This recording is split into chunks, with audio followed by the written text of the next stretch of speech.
Go! It's the LA Football Podcast. Touchdown Ram! Recovered by the Chargers. Touchdown UCLA! With USC great and NFL stud, Frostee Rucker. The Trojans back in front. And LAFB founder Ryan Dyrud on the Bleav Podcast Network and LAFBnetwork.com. This is your destination for Los Angeles football.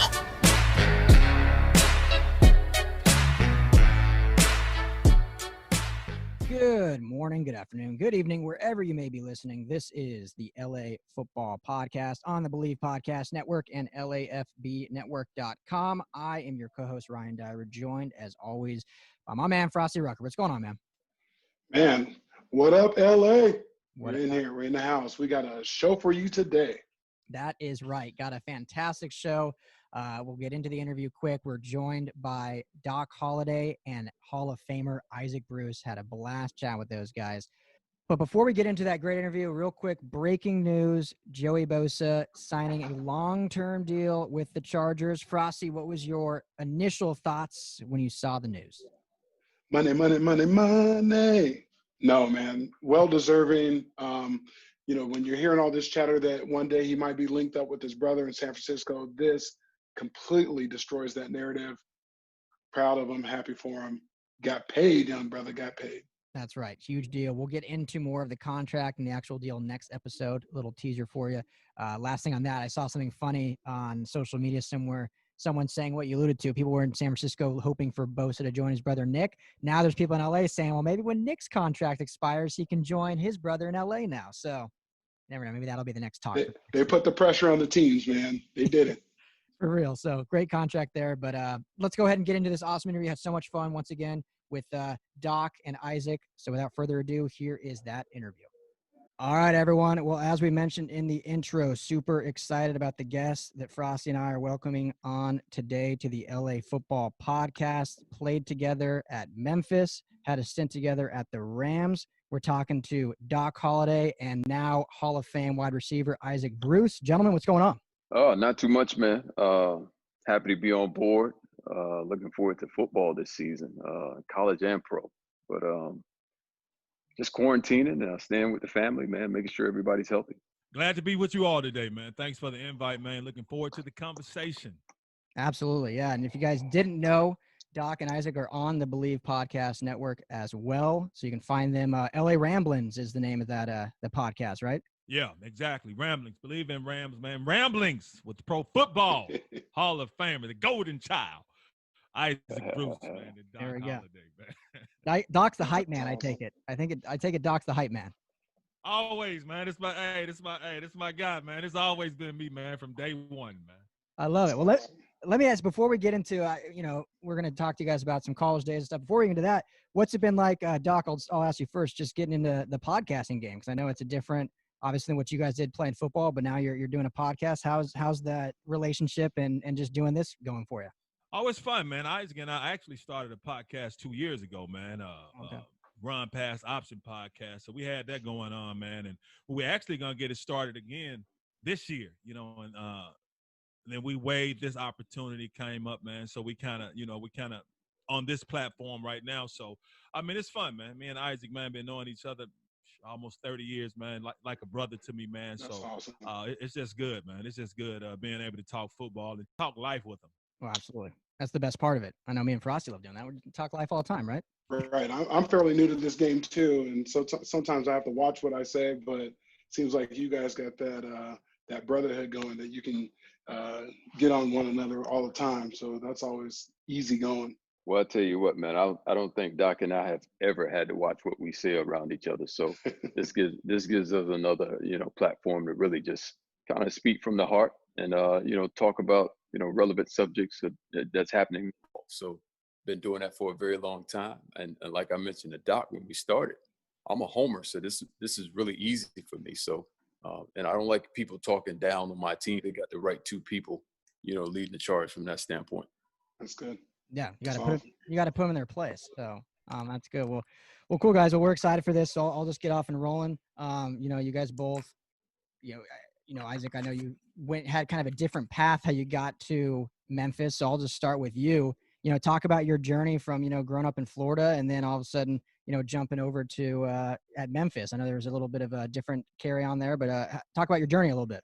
My journey, I'm born and raised in South Florida, and where football is always king, especially high school football. And I kind of walked right into that path, just following the lead of older brothers, older guys in the neighborhood. I always just grew up going to practices and watching these guys perform, and just really just waited my turn. And from there, once I graduated high school, I got a scholarship offer to go to Purdue, but that didn't work out academically.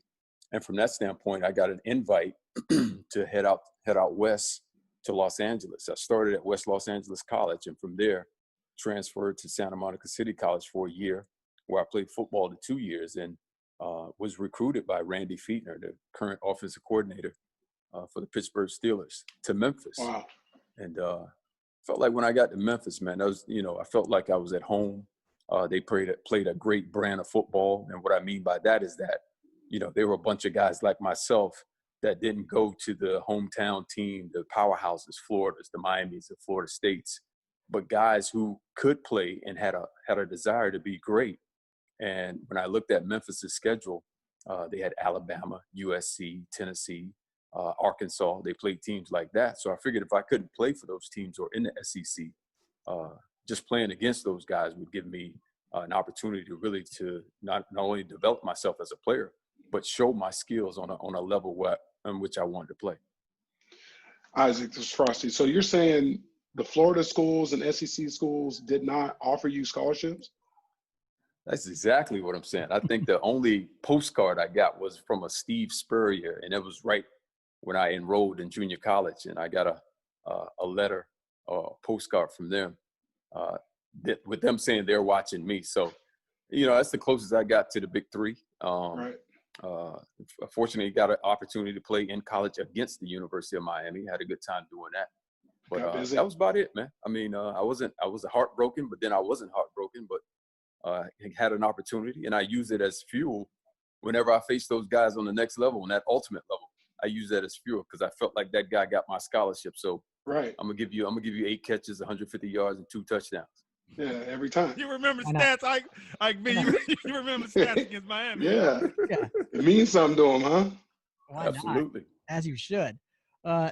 Doc, you were what, born and raised in Memphis, right? No doubt, man. Born and raised, man. So was it always Memphis or bust, or was there another option for you? The running back over here. Well, you know what, man? Actually, I grew up a huge Memphis State. It was Memphis State at the time. I grew up a huge Memphis State basketball fan, so I really didn't know much about Memphis State football, but I grew up such a huge Memphis State basketball fan, man. I wanted to be a part of that program, man. So when they was recruiting me, man, it was between, Memphis State, Ole Miss, Arkansas, Northern Illinois, Arkansas State, and Tennessee kind of came in late, man. But after that, once I went on my recruiting trip to Memphis State, I didn't even know what Memphis State's campus was, and I'm born and raised in Memphis, man. I right around the corner. Yeah, man. But I just kind of just stayed in the hood, man. In my hood, it didn't go around. But when I went, man, I had such a good time, man. Yeah, it was a no-brainer for me to stay here at home and play for the Tigers. Hey, Doc, what high school did you go to? What neighborhood you grow up in? Fairleigh High School, man. They call it. It's in the community of Whitehaven, but since Whitehaven is a rival school, we don't really like to call it Whitehaven. It's Black Haven. South Fairleigh. Yeah, Black Haven. That's exactly what we call it, man. But you know a little something. Hey, man, you might even call your family might even call you, but you know a little something about Memphis. Hey, I've been around. I've been on the expressway.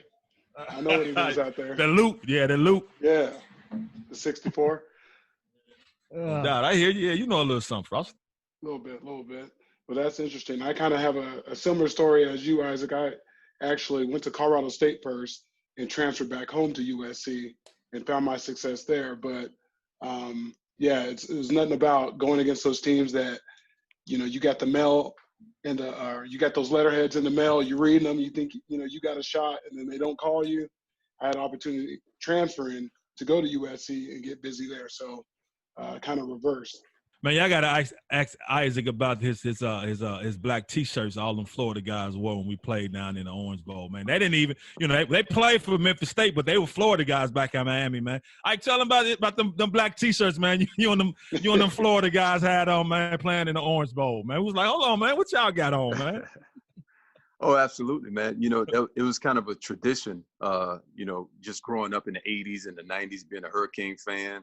And you see all the Hurricane greats, man. They had the orange, the white pants, but underneath they'd always have this black T-shirt on. And, you know, that's kind of what we wanted to emulate when we played down in Miami. So, but a buddy of mine, John Tweet Martin. So we kind of went out to the Walmart, got us some black T-shirts, and made the made the Memphis boys on the team a little bit jealous because they really didn't know what was going on that day. But it was all good. It was all in fun. And you know, what's funny is you mentioned Colorado State. It came down between Colorado State and Memphis State for me. At that time, Earl Bruce was the head coach, and I was being recruited by Urban Meyer to go to Colorado State at that time. So it's kind of funny you said that, man. So yeah, I remember those days. Oh yeah, I always forget. I always forget Urban Meyer got his start in, you know, the Mountain West. He was back with Utah when they were still in the Mountain West, and obviously the rest is history with him. But so how did you two, Doc, I'll ask you, how did you two guys, obviously you both played offense. You played running back, Isaac playing receiver. Did you guys hit it off right away, or how'd you create this brotherhood that you've talked about?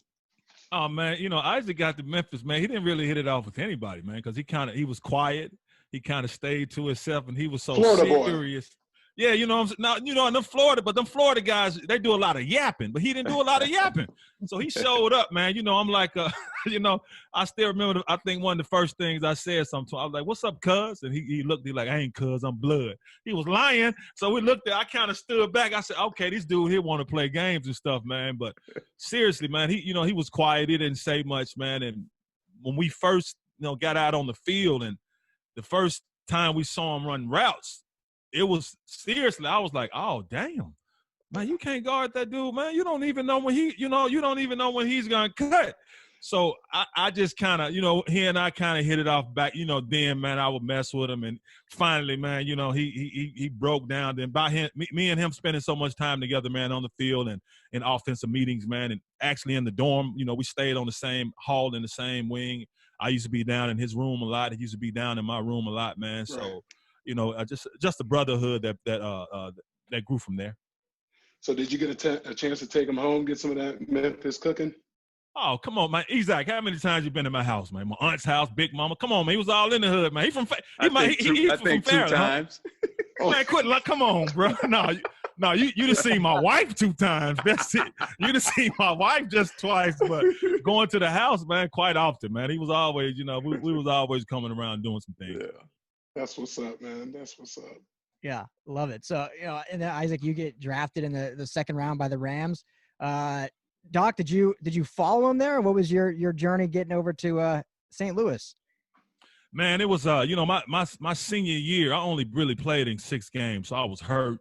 I got hurt in training camp, and then when I played, man, I ran off a string of 100-yard games, and I tore my hamstring. So, and I played in the blue-gray game and got hurt again. So I really did, and I had teams coming in wanting to work me out, but I really couldn't work out because my hamstring was still torn. Right. But I did let a couple of teams, the Eagles were one, trick me into running the 40. And you know, come on, man, once you get a time, whether you hurt or not, they don't give a damn. They just looking at the time. It's just like the film.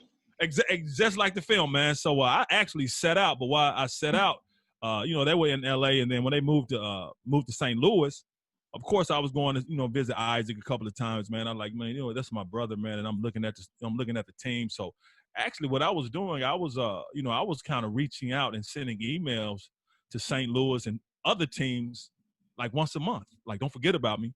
And they never said anything. They never said anything until that spring of '96. They brought me in to work out with me and Alonzo Highsmith.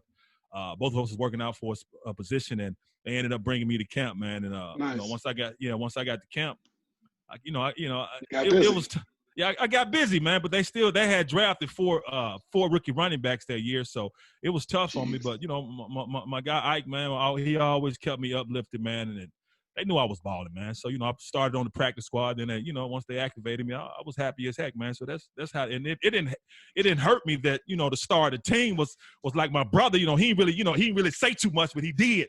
You know, he would say nice things about me when we in film room, like, you know, good play, Doc. You know, Mike Martz wasn't saying nothing, the offensive coordinator. Right. That's when I knew they were finna cut me, though. I knew they were finna cut me. They weren't saying anything, but my boy was, you know, he was pumping me up. So not a bad advocate to have. No doubt about not it. at all. Yeah, that practice squad, man, you got to be a different beast to go out there and stay motivated, stay healthy, not travel, but just stay connected with the team. A lot of people don't understand, being locker room, how much you guys' value and worth is. So, it's good to hear that your spirits were high and your guy was right there cheering you on. No doubt about it, man. Then it was about, 4,000 or 5,000 a week, so I wasn't going to be crying about that, man. I wasn't working but 2 or 3, you know what I'm saying? I'm straight. Right, a couple hours, and I get to go a to couple the crib. hours, that's it. There you go. So were you staying with Isaac, or you were on your own? What you say, Frost? Were you staying with Isaac, or were you on your own? Come on, bro. Big bank take care of little bank, man. Isaac Yeah, got, what you had, a 1-bedroom, Mike? I slept in the den, brother. I slept in the den. Yes, sir. Waterford Downs. I love it. I love it. Well, and obviously, probably not great for your obviously playing or your tenure there. The Rams had one of the greatest ever in Marshall Faulk. So, Isaac, I'm curious. You're on this arguably the greatest offensive team, but probably one of the most well-known just teams in NFL history, the greatest show on turf. So obviously I have to ask about it. What was it like playing for just such a revolutionary offense during that time? And you guys kind of revolutionized the game with, Mark's fun offensive system, playing with, Kurt Warner's story. You have Marshall Faulk, you have yourself, you have Torrey Holt, all these awesome guys. What was it just like playing for that team and then being in the locker room with all those guys? Well, to be honest, I think those group of guys, we made the name. I don't think the name made us from a standpoint of you had so much talent on one offense. And, a lot of times the guys that aren't mentioned, guys like Ricky Prohl and guys like Asa Kim, they're rarely mentioned, but they played such an integral part in what we were putting in the product that we were putting on the field. It was fun because you had so much talent and guys who were like selfless, right? I mean, we were willing and able to do whatever we had to do to win. What I mean by that is if I had to be the main guy that week, or if I had to be the decoy that week, I always did it to the best of my ability. And just about every guy that you named, they were willing to do the same thing. So we never had guys who were selfish, guys who didn't want to run clear out routes, guys who didn't want to block. If it was a turnover, everybody wanted to tackle and wanted to be that guy. And just to have a mesh of guys like that, man, it was just awesome because I can see the fingerprint of the greatest show on turf on just about every team right now in the NFL. And I think a lot of teams and just about every team has tried to emulate that from a standpoint of personnel and being able to run the things that we ran.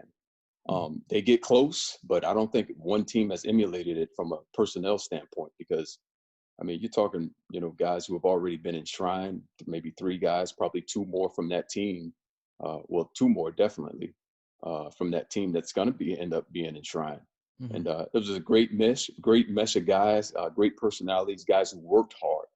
And those things were at the very forefront, just the work ethic behind what we did. And when we got on the playing field on Sundays and Monday nights, man, we just let our hair down. Yeah, the word you said, selfless, sticks out to me because that's how I try to play the ball and be the ultimate teammate like that. And I think that is what brings the success.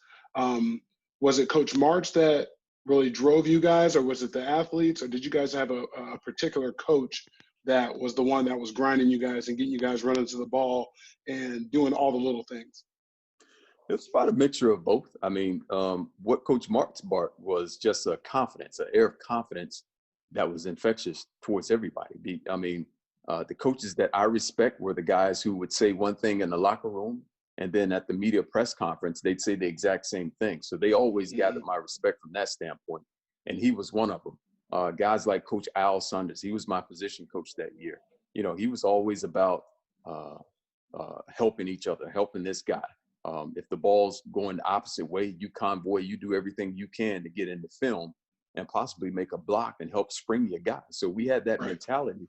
And I felt like when that mindset hit the leaders of the team, when it hit the Orlando Pacers, when it hit the Marshall Faulks, and when guys saw them doing it, they just fell right in line. So it made it a whole lot easier once you got the best players on your team to fall in line and be willing to make plays without the ball in their hands. So that was infectious from a standpoint that everybody just followed it, man. And it always pays off for you. And it paid off for us in the form of a championship. Yeah. As a fan, I'm always curious. And first of all, such an honor for me to be talking to 3 former NFL players, college players. It's so cool that I get to do this. So thank you. But as a fan, I'm always curious when there's a transition from a head coach and then an OC or a DC becomes a head coach. Obviously a guy that's been in the locker room. You mentioned March was there pretty much since you got there, but you had Dick Vermeil, and then he retires and Mike Martz comes in as the new head coach. What's that transition like? Is he still kind of the locker room feel the same? Is it a different kind of a struggle with power, or did it feel pretty fluid? Well, most of those guys, they're graduating from a leadership standpoint. I mean, offensive coordinator, he leads the entire offense. Defensive coordinator, he leads the defense. And when one of those guys are promoted, there isn't much difference, but, most definitely they want to put their imprint on the team. And some guys are different. But to me, it's always been up to the player, because if you're playing football, you got to expect change to happen. I mean, it's very rare that you play for one coach your entire career if you play over 5 seasons. So your coordinator may change, your head coach may change, but it's always been up to the player, I felt, to have an air of being a professional. I mean, your job is to, number one, be prepared to play. Number 2, to go in, learn what you have to learn as far as offensive play and defensive play, and then go out and execute. So just having that mindset, I think it bodes well for a lot of people. So when the change happens, it really doesn't blow you out of the water, but you can just ride the wave. I'm curious too. And this will go to the Super Bowl there. And Doc, you can maybe jump in on this too, but I'll ask Isaac first. When you're watching that last drive against the Tennessee Titans, you guys have the lead. What is it? 6-point lead, 23 or 7-point lead. And, Tennessee starts driving down. And that last play, the infamous play, maybe the most infamous play in Super Bowl history, or at least top 5 probably. What's going through your mind as someone on offense, someone on the sideline, someone that has no control over the situation? How are you watching? Are you turning your back? Are you trying to stay focused? What's really going through your mind just watching that unfold? And then obviously it ends in your favor and you become Super Bowl champions. Oh, most definitely. I'm watching, man. I mean, I'm a football fan first and foremost, but my first thought is, okay, I think we left too much time on the clock. It was 1 minute, 54 seconds left, and we're playing against the great Steve McNair. And I've seen him done heroic things throughout his college career and even, his MVP seasons on the professional league. But just watching that game and just being, really a spectator at that moment, because, I didn't play defense. I couldn't play defense. And I felt like our defense trusted us the entire season. And there were moments in that season where we had to trust our defensive players and defensive coaches to either get us the ball back or get us another opportunity to score. And this was nothing different, man. I mean, just being there and just really cheering on the guys, making sure that, every tackle was made, every opportunity was taken advantage of. But it was one of those iconic moments that I don't think will ever dissipate out of anyone's mind, man, because just having the play in the game and the Super Bowl championship in the manner in which it did, I haven't seen anything that matched that from the season itself, the stories that came with the Rams, the stories that were with the Titans at that time, and just have it all culminate and just end the way it ended, man. I think it's one of those iconic Super Bowl moments that'll live forever. Oh, it's poetic for sure. Doc, where were you watching the game? Were you at the stadium or were you at a bar somewhere? No, man. I was chicken wings. No, man, I was back here in Memphis working, man. I was working at because I've been in TV, man, since I got back to Memphis. So I was actually working at Channel 5 here, NBC affiliate, man, and we were watching it. And before we go to that Mike Jones play, man. Hell, before then, man, when the game was tied, when we got the ball, I stood up. I said, "My boy finna strike him right now." That's exactly what I said at work. And what happened? My guy hit him with the 73 hitter, the underthrown Kurt Warner pass. Kurt getting all the credit, but my boy's the one who wouldn't got it and got gone. So once he scored, I was still riding the high on that. But then when I'm watching that last drive and I'm looking at Steve McNair and I'm like, hold on, bro. Y'all got to get big dude down. And I'm saying Kevin Carter tired. I'm saying the defense tired. I'm like, oh, my gosh, man. This game is finna go into overtime. But when that tackle was made, man, hey, man, what can I say, man? My brother's a Super Bowl champion. Yeah, it's close, but he's the champion.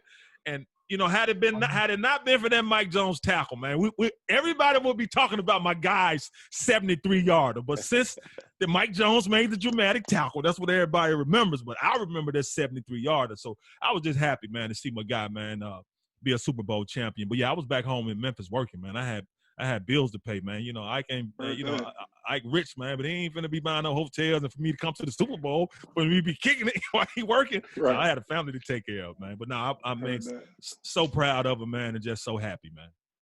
Hey, Isaac, how long did you guys party after that Super Bowl win? Oh, man, it's funny, man. After the game, they have this huge hotel ballroom in our hotel. So we go back, everybody's there. I mean, from family to friends, to friends, and everybody, celebrities, and big DJ. I mean, as you can imagine, alcohol is everywhere. And it was a very long party, man. Slept right through the team parade the following day after we landed back in St. Louis, and woke up and I saw, it was on TV. My television was on. I see the train of floats going downtown with Torrey Hope standing on one of the floats dancing, and I'm rubbing my eyes. I'm like, yo, man, the parade's going on. I'm still here in bed. So I missed out on that, but it was great, man. I mean, it was a long party that kind of went right into the start of the all-season program for us. Yeah, that's good, man. Ultimate success. All I've gotten to the NFC Championship game, got blown out by the Carolina Panthers when I played for, Cam Newton.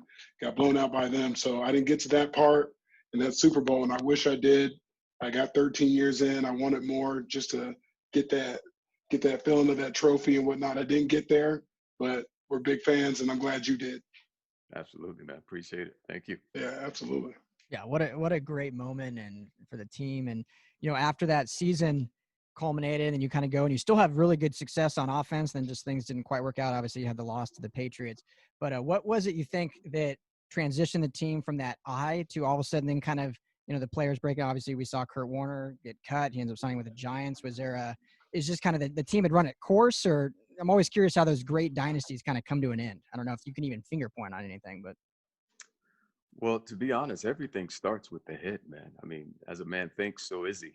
When there's a bit of turmoil upstairs in the executive offices and from the general manager standpoint, from ownership standpoint, whenever there's a flux, I think the product that you put on the field will suffer.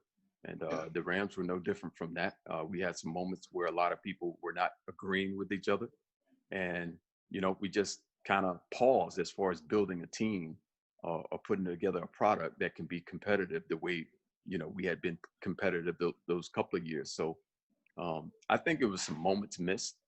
So there was a lot of business decisions mixed into that, which ultimately got the team back in LA. Yeah, well, that's a great segue. I was going to ask, Doc, I'll start with you.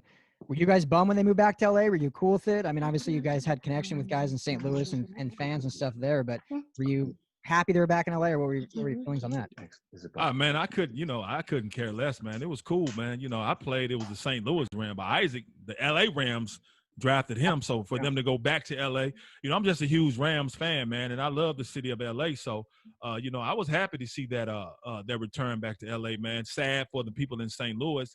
Like I said, because I had fun in St. Louis. St. Louis, some great fans, but LA, some great fans as well, man. So to see them embrace the Rams like that, and to see, that organization really go back to its roots. So I was glad that they made the transition, man, and I'm looking forward to them doing more great things in LA, and especially with, this new stadium opening up. So looking forward to all of that, man. So I'm glad that the Rams are back in LA, man, but, we still love the fans in St. Louis as well. Hey, Doc, I got a question for you. Yeah. Since you went to St. Louis and you had a little bit more time than Isaac did to go check out restaurants and whatnot, is it the Memphis barbecue better, or is it St. Louis barbecue? Come on, bro. It's not even close, man. That's Memphis barbecue, man. Dry, wet, doesn't matter, man. Come on, man. It's not even close. I had to ask, man. I appreciate you, man. I'm Frostee. I appreciate you, man. Even our Frosties are better than St. Louis Frosties. You know what I'm saying? So everything about it. Everything about it, man. Ain't no doubt about it. I'm a homer, man. I love my city, man. Have you had like KC barbecue and Texas barbecue also? Yeah, I've been to Texas. I've been to KC. Of course, man. I've had it, man. It's Memphis barbecue all the way. If you haven't had Memphis barbecue, I really don't know what to tell you. Oh, no, I don't know what to tell you. What's your favorite spot out there? And Big Bill's Barbecue, man.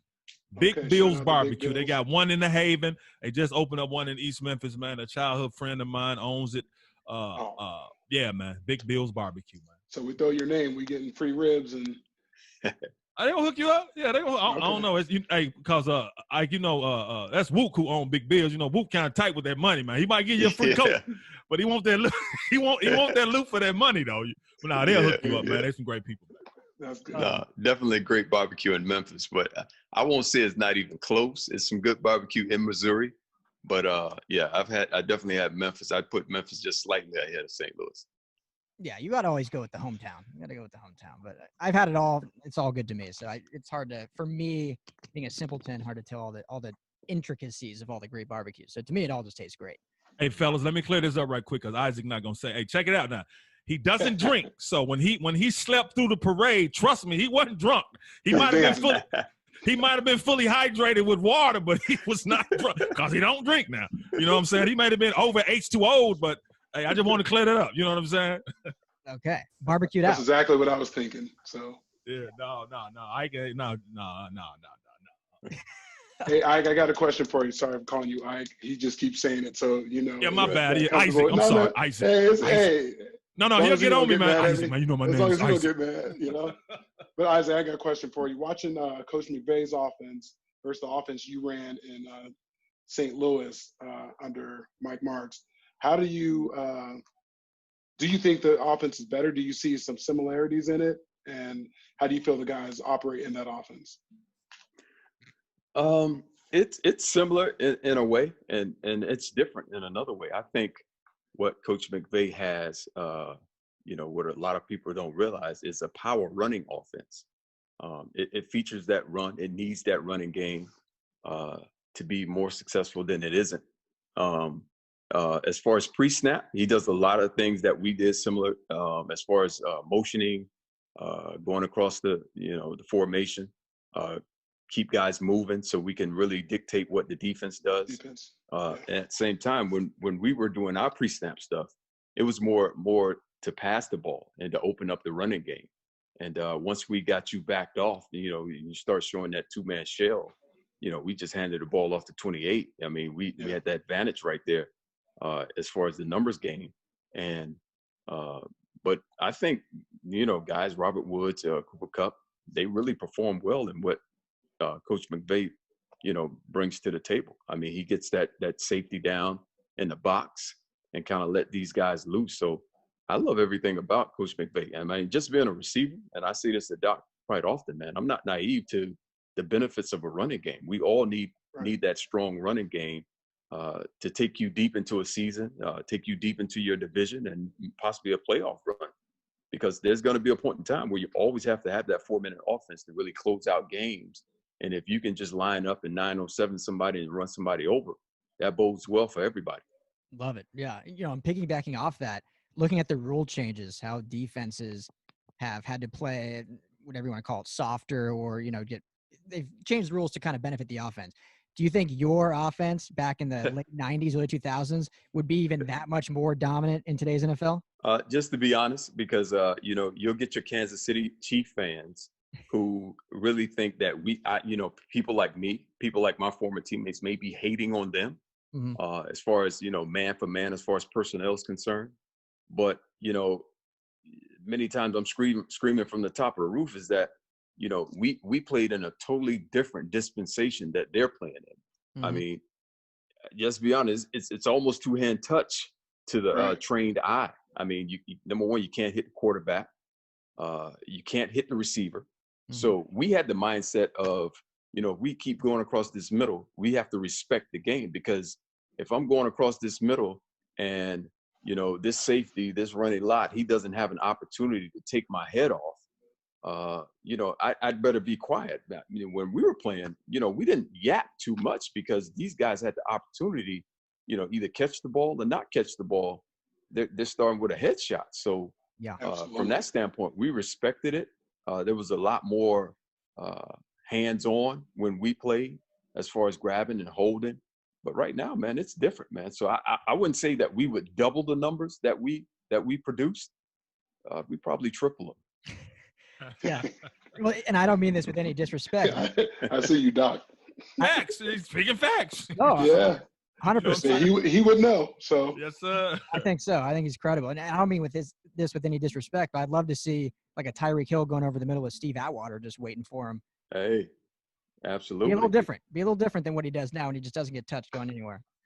Well, you know, it's kind of like a boxer. When two guys are boxing, one may be faster, quicker than the other.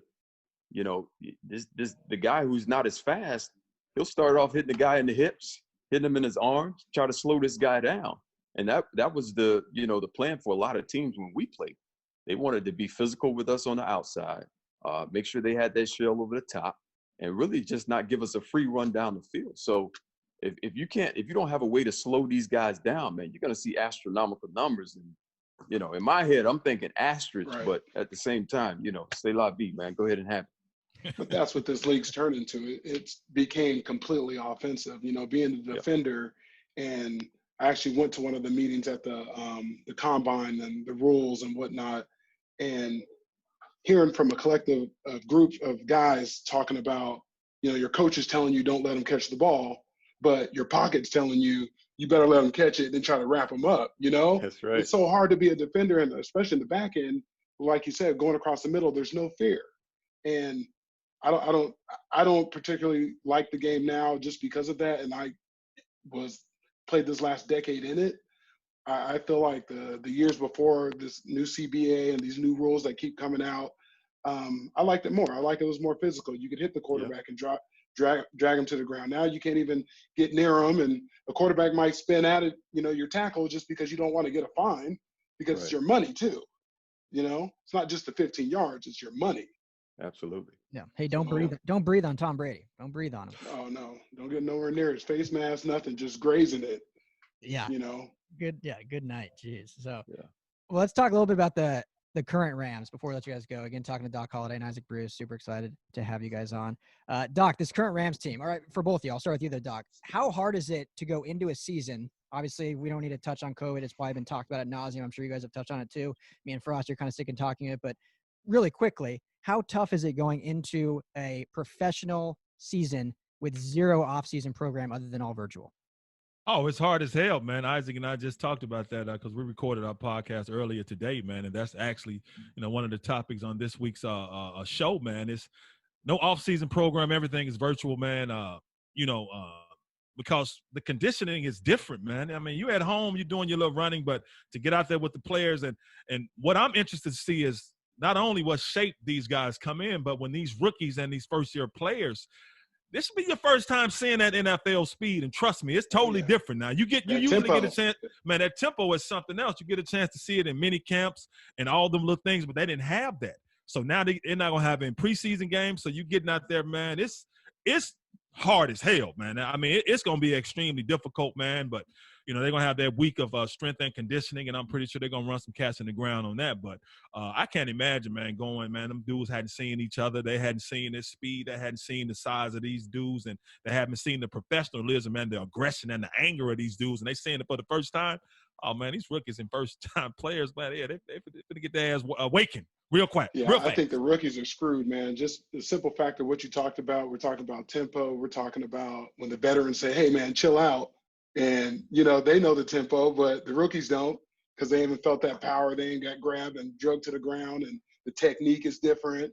I don't know how they're going to catch up with this condensed time to be able to play. I don't know how they reenact this because you're going to do more walkthroughs just because, you know, mentally going over plays and whatnot. But physically, you're going to put these pads on, and it's going to be game over. And guess who playing now? The vets are saying chill out to the rookies and the first-year players. And guess what them dudes trying to do? Make the team. So you want me to chill out and you want me to get crushed. I'm going to get cut. Your money is good. Your spot on the squad is good. But come on, bro. We're going to fight. That's what we're going to do. We're going to fight because I ain't chilling out. I got to eat, man. Right.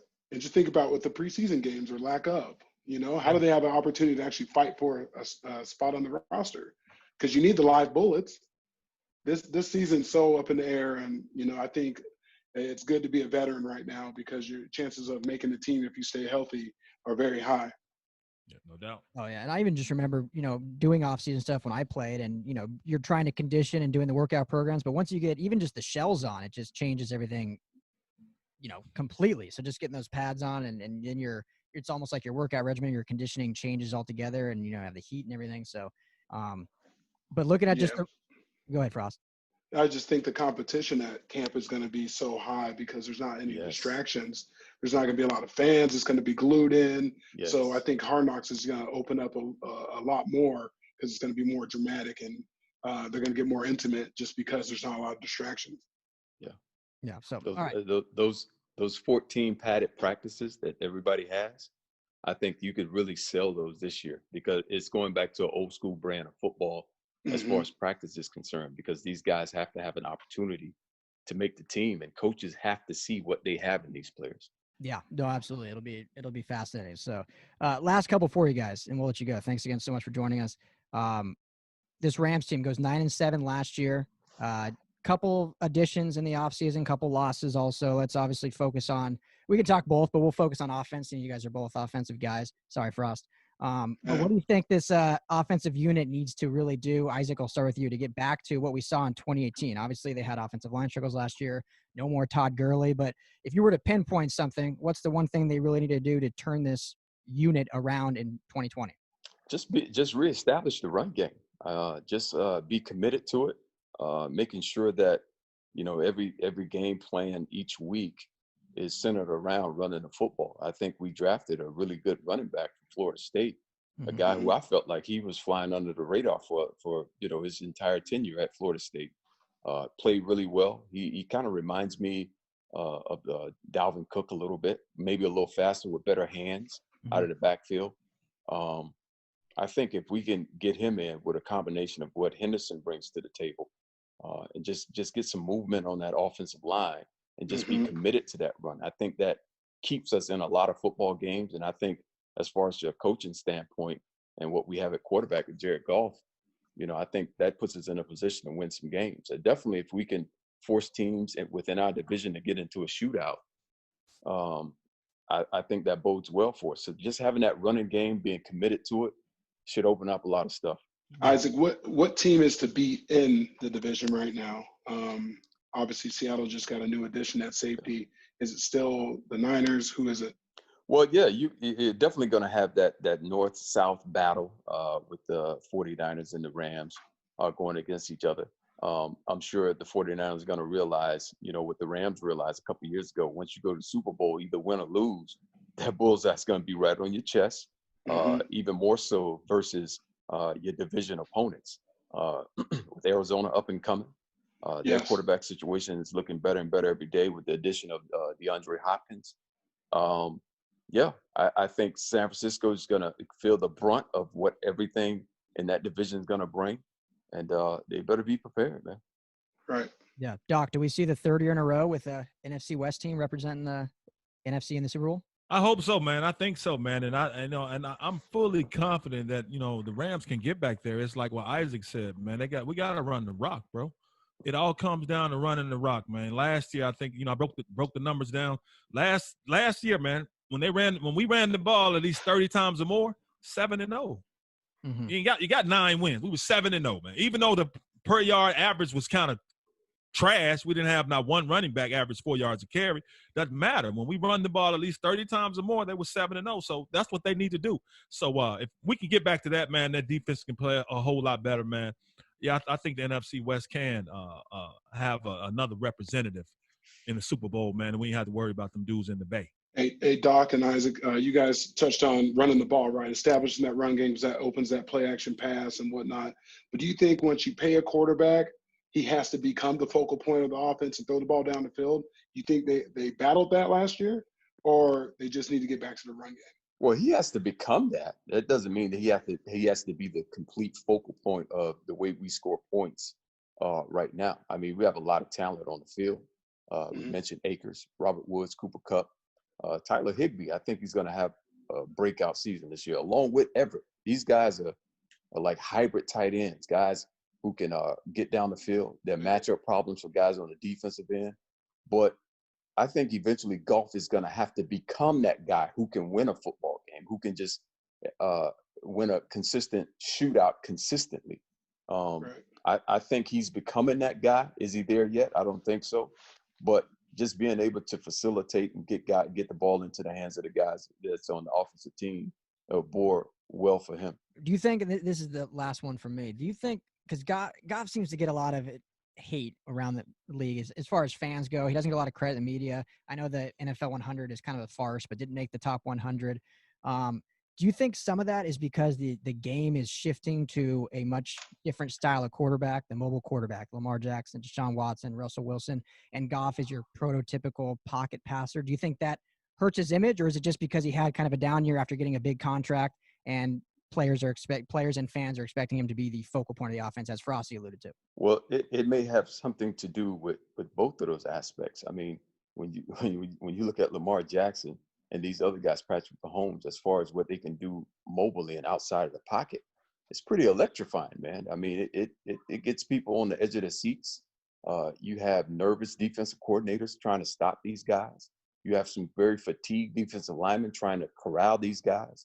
And when you play against a different style quarterback that isn't as mobile as these guys are, I can imagine, guys would most enjoy playing against a guy like that who's going to sit in the pocket and try to pick you apart, and instead of extending plays the way these other guys can do. So it's all about what you want. With the addition of his new contract, there's a little pressure that comes from it, but at the same time, you have to be a professional to say, you know what, I'm going to even make more money than this, but my goal setting won't stop. My goal is to be an all-pro, be a Super Bowl champion, and hopefully that's the mindset that Goff is taking for the benefit of us all. That's good. That's good. Yeah. Well, absolutely. Both of you guys, I'm big fans. Thank you. I'm glad we're on the same network with Bleav Network here. Hopefully we'll be doing this once the season starts, and we'll be able to go back and forth and join in on each other's cast. I appreciate it. Doc, you're from Memphis. My folks are from there. Shout out to you. Appreciate you. Yeah. You guys are a great interviewer. Doc, Isaac, thanks so much. We seriously appreciate it. Congrats again, Isaac, on the Hall of Fame. Bummed that we won't have the ceremony this year, but it'll be the right time when it happens, right?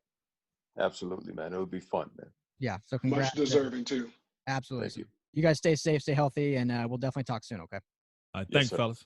All right. Well, hope you guys enjoyed that. I know we certainly did, Frostee. So much fun talking to those two guys, Doc Holliday and Isaac Bruce. Anytime you can get a Hall of Famer on, it's a lot of fun, but obviously Doc brings an amazing energy as well. So I had a blast. Yeah, man, just stemming back from their days in Memphis, going all the way to the professional football, and obviously Isaac being a Hall of Fame player and them being real tight, just like best friends, class acts, and I'm glad I had a chance to speak on it. I'm a big fan. So, again, I loved it. Yeah, I love how Doc was saying when Isaac was, already an instrumental part of the team, he was still sleeping in his den, not even like a big pad that he had his own room. He was just in the den on the couch. Absolutely. Just the way they transitioned, he went from JUCO to Memphis and to the big leagues, and he just kept the same mindset and just stayed focused and worked hard, wanted to be the best, and now he's a GOAT. So class acts. Yeah, pay your dues, do that. So big thanks to those guys. Check out their show, LA Ramblings, on the Bleav Podcast Network. Hopefully you enjoyed it. Let us know any other players you want to hear from. We're lining up all these interviews. Frost and I are excited about the direction of the show. Frost, where can everyone find you at? At The Organic Frost, and that's on Instagram, Twitter, and Facebook. Pretty easy. Same on all of them. I am Ryan Dyrud, LAFB. Love to hear your questions, your thoughts, talk some LA football with you. Stay healthy, stay safe. Frost, anything you want to say before we sign off? Well, you said it. Stay healthy, stay safe, and get ready for some football because it's coming. That's right, baby. Whether you like it or not, training camp starts this week. Rookies are already reporting, so we'll have plenty to talk about on the next episode. Like I said, we'll get a little bit more into that Joey Bosa contract. Big news for the Chargers. But this is the LA Football Podcast. Have a great weekend, and we'll talk to you all soon. Wear your mask.